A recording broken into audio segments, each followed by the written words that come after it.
અમારા સંવાદદાતા નરેન્દ્ર રાઠોડ લાઈવ જોડાયા છે વધુ અપડેટ સાથે। નરેન્દ્ર, જણાવશો કે છેલ્લી ઘડીએ કોંગ્રેસમાં પણ જાણે કે ખેંચતાણ જોવા મળી રહી હોય તે પ્રકારનો આખો માહોલ બાકી છે। અમુક તો એવી પણ છે કે જ્યાં આખી પેનલો જાહેર થવાની બાકી હોય।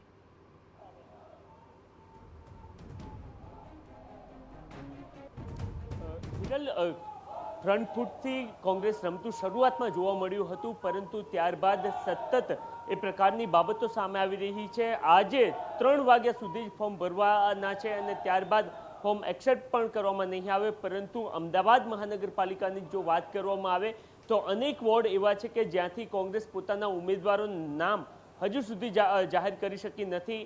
કેટલાક પૂર્વ કોર્પોરેટરો કે જે કન્ટિન્યુ હતા ને એમને ફરી એકવાર ટિકિટ આપવામાં આવે એ પ્રકારની માંગ કરવામાં આવી રહી હતી, જેમાં પ્રદેશ અધ્યક્ષ અને સહિતના કેટલાક સિનિયર નેતાઓની ઈચ્છા હતી કે જે પૂર્વ કોર્પોરેટરો છે એમને ફરીથી રિપીટ કરવામાં આવે।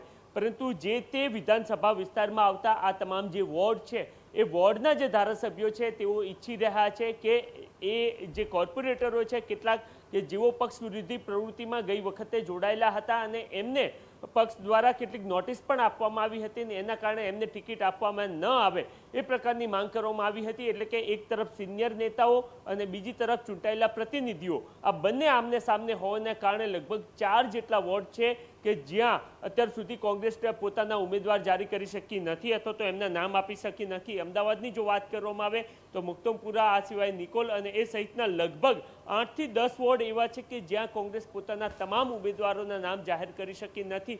જરૂરથી કેટલાક વોર્ડ એવા છે કે જ્યાં એકલ દોકલ નામ જાહેર કરવામાં આવ્યા છે અને બાકીના જે 3 નામ છે એ જાહેર કરવામાં નથી આવ્યા। લગભગ જે અત્યાર સુધીનો છેલ્લો આંકડો મળી રહ્યો છે અથવા તો એમના દ્વારા જે છેલ્લી યાદી જાહેર કરવામાં આવી છે એના જો નંબર્સ જોવામાં આવે તો 132 નામો એમના દ્વારા જાહેર કરવામાં આવે છે। બાકીના લગભગ 70 જેટલા ઉમેદવારો એવા છે કે જેના નામ હજુ સુધી કોંગ્રેસ જાહેર કરી શકી નથી।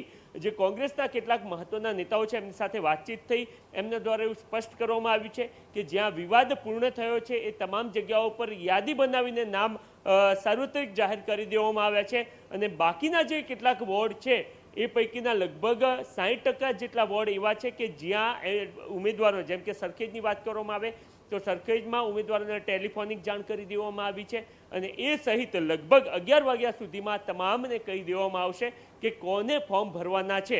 જેટલા પણ કેન્ડિડેટ ફોર્મ ભરશે બપોરે લગભગ 1 વાગ્યા બાદ પક્ષના જે નિરીક્ષકો છે એ નિરીક્ષકો દ્વારા પક્ષ દ્વારા જેમને મંજૂરી આપવામાં આવી છે એમના મેન્ડેટ જમા કરાવશે। એટલે કે છેલ્લી જે ગણતરીની કલાકો બાકી છે ત્યાં સુધી કોંગ્રેસ હજુ પણ અસમંજસની સ્થિતિમાં છે કે એમના ઉમેદવાર, એમના પ્રતિનિધિ કોણ હશે। જી નરેન્દ્ર, જે નામ જાહેર નથી થયા અને આગામી સમયમાં જાહેર થવાના છે તે નામમાં શક્યતાઓ શું લાગી રહી છે? જો જૂના જ રિપીટ કરવામાં આવશે કે પછી નવા ચહેરાઓને સ્થાન આપવામાં આવી શકે છે?